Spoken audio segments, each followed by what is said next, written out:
तो वसुदेव के पिता सूरसेन सूर्यार्घ्य दे रहे थे, बालक के रोने की आवाज सुनाई पड़ी। जब रोने की आवाज सुनाई पड़ी तो उस बक्सा को खींचे, देखे सुंदर सा बालक, उसका पालन पोषण करने लगे। जब बालक को बड़ा हुआ तो वसुदेव के पिता को बना पिता मानता, वसुदेव को भाई मानता है। नारद जी आकर के सारा प्रसंग बताए। जैसे नारद जी आकर के सारा प्रसंग बताए, कंस गया तप करने। बहुत कठिन तपस्या किया भगवान शंकर की। जब शंकर की तपस्या किया, भगवान शंकर प्रकट हो गए। क्या चाहिए? ऐसा वरदान दीजिए किसी द्वारा मारा न जाऊं। बोले ये संभव नहीं। अपना धनुष दे दिए। बोले मेरे धनुष को केवल नारायण तोड़ सकते, नारायण के अलावा कोई तोड़ नहीं सकता। आया यहाँ मथुरा में, माता पिता को बंदी बनाए, यज्ञ अनुष्ठान पूजन पाठ सब बंद करा दिया। इतना उपद्रव, ऋषि महर्षि देवी देवता सब के सब उसके आतंक से कांप गए। एक बार गया ये मगध प्रांत की और कुवलिया पीठ को उठा करके फेंक दिया, जैसे बच्चे पुष्प फेंकते हैं उठा के। जरासंध देखा बड़ा पराक्रमी है, तब अपनी पुत्री अस्थि और प्राप्ति का इसके साथ विवाह कर दिया। कुवलिया पीठ राक्षसों को पुतना इत्यादि को दहेज दे दिया। चारों तरफ उपद्रव, अशांति, सबके सब देवता गए भगवान के शरण में।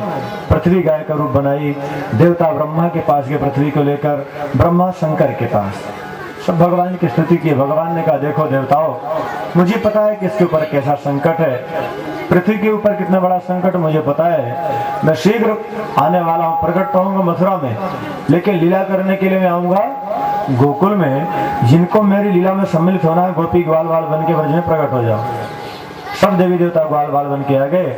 यहाँ चतुर्दिवस समापन की हो रहे। परीक्षित से भगवान सुखदेव ने कहा कम से कम गंगा जल तो ग्रहण कर लो। बोले नहीं गुरुदेव, आपके मुख से जो कथामृत निकल रहा उसको पा करके मैं ऐसा तृप्त हूँ, कृतकृत्य हूँ, कुछ खाने पीने की इच्छा नहीं है। तब वो कहते हैं भगवान कृष्ण कैसे आए। सुनो, वसुदेव देवकी का विवाह। कंस सोचता है कि जीवन में एक सुकृत कर्म कर लो। देवकी का विवाह वसुदेव के साथ छोड़ने के लिए खुद जा रहा था।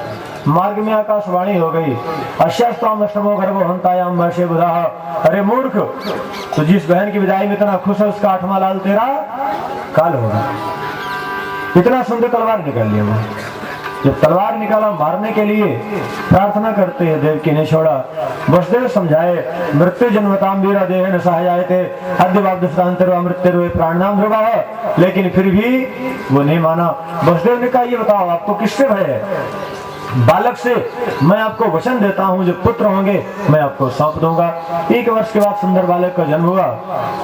लेके कंस के पास, कंस ने कहा अरे बड़े सत्यवादी हो, लेकिन ले जाओ। इतने नाराज आ गए, जब तू कालने में था विष्णु बन के आया, अब कंस बना है कृष्ण बन के आ रहे हैं, किसी भी गर्भ से पैदा होकर 8वां सिद्ध कर देंगे। उस बालक को मार दिए। 6 बालक मारे गए। 7वां गर्भ भगवान उसको योगमाया के माध्यम से लिया कर उन्हें क्या स्थापित कर दिए। यहाँ सूचना होगी 7वां गर्भ खंडित हो गया। अब 8वें गर्भ में भगवान का तेज आ गया। त्रेता के लक्ष्मण ही द्वापर में बलराम बन के आए थे। योगमाया के माध्यम से प्रभु रोहिणी घर में उनको स्थापित करवा दिए। लक्ष्मण को मार नहीं सकता था ये। यहाँ 8वें घर में जब भगवान का तेज आया, तब जितने भी देवी देवता हैं, ऋषि महर्षि हैं, सब के सब आनंद रस में डूब गए। यक्ष किन्नर गंधर्व सब के सब गायन करने लगे। दिशाएं निर्मल, सर्वत्र शीतल मंद सुगंध वायु बहने लगी। अप्सराएं नृत्य करने लगी। ऋषि महर्षि हाथों में पुष्प लिए हैं। हमारे प्रभु कब प्रकट हो, हम पुष्प वर्षा करके प्रभु का स्वागत करें। भगवान का तेज जब घर में आया, तब देवता आते गर्भस्थिति करने भगवान की।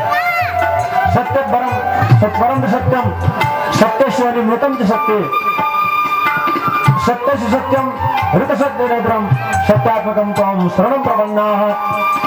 राम कृष्ण विष्णु नहीं, मूल रूप में परमात्मा सत्य स्वरूप है। उस सत्य स्वरूप परमात्मा की वंदना की है। क्यों? इसके पहले भी प्रभु कई बार आ चुके हैं। मत्स्यासुर चक्र से वराह हंसो, हमारे प्रभु आते हैं भाद्रपद का महीना, अष्टमी तिथि, दिन बुधवार, नक्षत्र रोहिणी, रात्रि के 12 बजे प्रभु आए हैं। राम दिन में 12 बजे आए हैं। क्यों? बोले सूर्यवंश में इसलिए ऐसा नहीं। राम दिन में 12 बजे आए लोभ का मानवर्धन करने, और कृष्ण रात्रि में 12 बजे आए काम का मानवर्धन करने के लिए। सबके सब देवी देवता भगवान की गर्भवती करके गए। वसुदेव देव की जो कारागार में बंद पड़े हैं, काल कोठरी है, कहीं कुछ दिखाई नहीं पड़ता, सबके सब भगवान की बड़ी पावन स्तुति करते हैं। जैसे सबके सब स्तुति किए, हमारे प्रभु सोचते हैं हमारे विलंब न करें। उसी समय भक्तों पर अनुग्रह करने वाले परमपिता परमात्मा जगत नियंता जगदीश्वर अकारण करना वाले भक्तवान कल्पतरु वसुदेव देवकी के समक्ष चतुर्भुज रूप में प्रकट हो गए। भगवान की जैसे भगवान कृष्ण का प्राकट्य हुआ चतुर्भुज रूप में, वसुदेव देव की भगवान की स्तुति करते हैं। अंत में प्रभु छोटा सा रूप बनाए और वहां से वसुदेव जी लेके जाते हैं गोकुल। जब गोकुल की ओर लेकर के चले तो मंद मंद वृष्टि हो रही, शीतल मंद सुगंध वायु बह रही है, सिर्फ छाया किए वहां ले गए, कृष्ण को लुटाए गोकुल में और योग माया को लेकर के वापस आए। जब योग माया को लेकर के आए वापस, रोने का नाटक करते योग माया कंस आया, मारने का प्रयास किया, हाथ से छूटी अष्टभुज सिंहवाणी बन के प्रकट हो गई। अरे मूर्ख, तू मुझे क्या मारेगा, तुझे मारने वाला यही कहीं प्रकट हो चुका है। तब तक यहाँ ब्रजवासियों को पता चला कि नंद के यहाँ लाला हुआ है। सबके सामने खुशी के नंदोत्सव मनाते हैं। चलो अब आप लोग नंदोत्सव का अनुष्ठान करो।